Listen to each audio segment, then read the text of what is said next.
महाराष्ट्र से बड़ी खबर। महाराष्ट्र टीईटी पेपर लीक में एक्शन ले लिया गया है। सीएम फडणवीस ने एसआईटी बनाने का ऑर्डर दिया है। दोषियों पर सख्त एक्शन का निर्देश। आज टीईटी की परीक्षा होनी थी, लेकिन एक दिन पहले ही पेपर लीक हो जाने के बाद पेपर को कैंसिल किया गया और जांच का आदेश दिया गया। मुख्यमंत्री फडणवीस ने खुद जांच का आदेश दिया है। आपको बता दें कि बड़ी तैयारी की गई थी, लेकिन बावजूद इसके जब पेपर लीक की ये घटना सामने आई, उसके बाद एक्शन में आए प्रशासन और मुख्यमंत्री फडणवीस ने खुद एसआईटी बनाने का आदेश दिया। दोषियों पर सख्त एक्शन के निर्देश दे दिए गए। पूरे मामले में जांच पड़ताल अब तेज हो गई है। समझिए कि आखिर इतनी बड़ी तैयारी के बाद पेपर लीक कैसे हो गया, किसकी लापरवाही थी।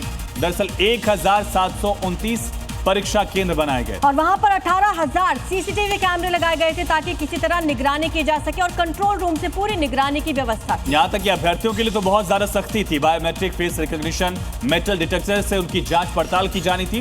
काफी तैयारी की गई थी। बिल्कुल, मोबाइल और स्मार्टफोन, स्मार्ट वॉच पर रोक लगा दी गई थी। पहचान के लिए जरूरी जो भी आईडी थी वो दिखा के ही उनको एंट्री दी जानी थी, लेकिन उससे पहले ही पेपर लीक हो जाता है। और इसी को लेकर डिप्टी सीएम का बड़ा बयान सामने आया। आरोपियों पर मकोका के तहत कार्रवाई करेंगे, शिंदे ने कहा। तो जिम्मेदारों पर सख्त कार्रवाई की जाएगी। एकनाथ शिंदे ने ये बात क्लियर कर दी है। आपको बता दें, इधर मुख्यमंत्री फडणवीस ने जांच के आदेश दे दिए हैं, एसआईटी का गठन करने के आदेश दिए गए, और इधर उप मुख्यमंत्री एकनाथ शिंदे ने कहा आरोपियों पर मकोका लगाया जाएगा।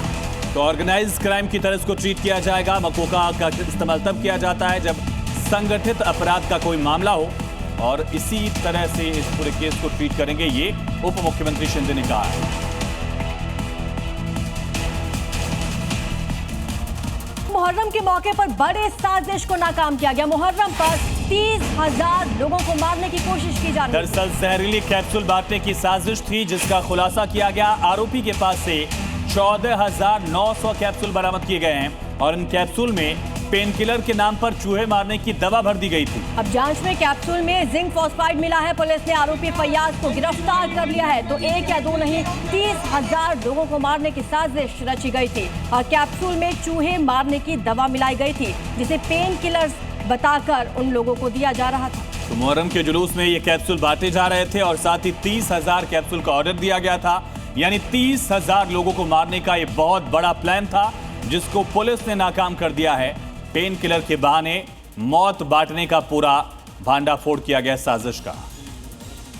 तो ये साजिश रची गई थी महाराष्ट्र के मुंबई में। फिलहाल आरोपी को गिरफ्तार कर लिया गया है। उससे पूछताछ की जा रही है कि उसके साथ इसमें और कौन कौन शामिल था। पुलिस की अलर्टनेस, होशियारी और मेहनत की वजह से ये उसकी साजिश बिल्कुल भी कामयाब नहीं हो पाई और एकदम शुरुआत में ही उसको डिटेक्ट कर लिया गया, उसको ट्रेस कर लिया गया और उसको वहाँ से निकाल दिया गया।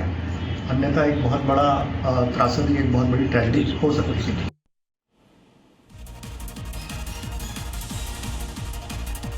तो कौन है ये फयाज प्रेम जी, जिसको गिरफ्तार किया गया है, जिस पर आरोप है कि 30,000 लोगों की मौत की इसने प्लानिंग रची थी। ये महाराष्ट्र के मुंबई का रहने वाला है। बैचलर ऑफ इंजीनियरिंग की पढ़ाई की हुई है इसने और पिछले साल ईरान और इराक की यात्रा भी इसने की थी। दरअसल इसी पर आरोप है कि इसने कैप्सूल में जहर मिलाया। वो जहर जो चूहों को मारने के लिए इस्तेमाल किया जाता, उसे पेन किलर के नाम पर इसने दवा में भर दिया। तो फैयाज के टारगेट पर 30,000 लोग थे और आरोपी के पास से 14,900 कैप्सूल जब्त भी किए गए। मुहर्रम के मौके पर लोगों को मारने का इसने प्लान बनाया था, लेकिन बड़ा खुलासा हुआ।